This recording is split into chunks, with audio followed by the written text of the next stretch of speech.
हनुमान जी कहते हैं कि जब हम ईश्वर द्वारा ली गई परीक्षा में विचलित नहीं होते हैं, अपना धैर्य नहीं खोते हैं, तो ईश्वर की कृपा हम पर अवश्य होती है। भले ही वो देर से हो, पहले हो, पर होती अवश्य है।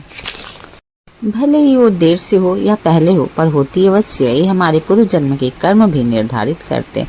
ऐसी ही एक कथा है जो हनुमान जी कहते हैं। एक स्थान पर संतों की सभा चल रही थी। किसी ने घड़े में गंगा जल भरवा कर वहां पर रख दिया ताकि जब भी संतों को प्यास लगे तो पानी पी सकें।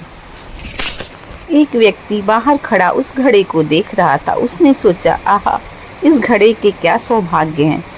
इसे संतों की सभा में रखा गया और इससे भी बड़ा सौभाग्य है इसका कि इसमें गंगा जल भरा गया है।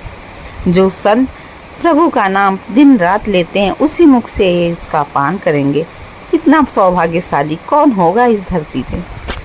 घड़े को देखकर वह व्यक्ति मन ही मन सोचने लगा, ये तो मिट्टी से बना हुआ है, पर इसके भाग्य कैसे हैं कि ये संतों की सभा में रखा गया। और इससे भी बड़ा भाग्य इसका कि इसमें पोखर या नदी का जल नहीं रखा गया, इसमें गंगा जल रखा गया। इसके भाग्य की तुलना किसी भी भाग्यशाली व्यक्ति से नहीं की जा सकती। घड़े ने मनुष्य के मनोभाव पढ़ लिए और कहा, भाई, मैं तो मिट्टी में सुने पड़ा हुआ था। एक दिन कुम्हार आया और उसने मुझे खोदा और अपने गधे पर लाद कर अपने साथ घर ले गया। उसने मुझे पैरों से उतारा, फिर चाक पर तेजी से घुमाया, गर्दन काटी और फिर उसे थोक पीट कर सही आकार दिया। तब जाकर मैं घड़े के रूप में अवतरित हुआ। पर बात यही नहीं खत्म हुई, अभी तो और भी बाकी थी। फिर उसने मुझे जलती हुई आग के आवे में झोंक दिया। मैं जल भून कर लाल हो गया। मैंने कहा, प्रभु, कौन से कर्म का कष्ट मुझे दे रहे हो। मुझे इतना जलकर इतना कष्ट हुआ। तब जाकर भगवान ने मेरी पुकार सुनी और फिर मैं बाजार में गया।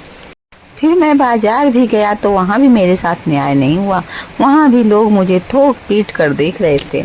मैंने सोचा, प्रभु, अब भी मेरे साथ न्याय नहीं करेंगे। इतना कष्ट सहने के बाद भी न्याय क्यों नहीं हो रहा। पर मुझे क्या पता था कि भगवान ने मेरे लिए न्याय की एक अलग ही योजना बना रखी है। एक सज्जन ने मुझे खरीदा और खरीद के मुझ में गंगा जल भरकर संतों की सभा में रख दिया और मेरा उद्धार किया। तो इस घड़े की तरह ही हमारी भी इच्छाएं हैं। परिस्थितियां हमें विचलित कर देती हैं। फिर हम भगवान के अस्तित्व पर ही प्रश्न उठाने लगते हैं कि भगवान है ही नहीं। पर हमें क्या पता कि ये सब तो उनकी लीलाएं हैं जो वो करते हैं। बस इसी नादानी में हम भगवान की योजना नहीं समझ पाते और उन्हें कोसना शुरू कर देते हैं। हमें क्या पता कि भगवान हमारे अस्तित्व को एक सही दिशा देने का कार्य कर रहे हैं, पर हम उनकी परीक्षाओं को समझ नहीं पाते हैं और भगवान को ही कोसने लगते हैं। हम सोचने लगते हैं कि हम इतने पूजा पाठ कर रहे हैं, फिर भी भगवान है कि खुश होने का नाम ही नहीं ले रहे हैं। आखिर कहाँ कमी।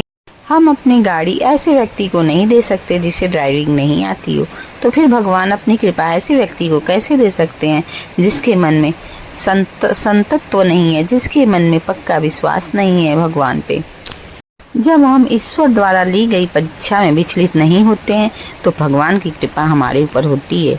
किसी पर देर से होती है और किसी पे पहले पर होती है अवश्य। तो भगवान पे विश्वास रखें।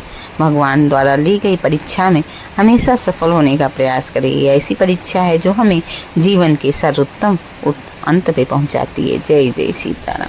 हमारे चैनल को लाइक और सब्सक्राइब कर दें। जय जय सीताराम।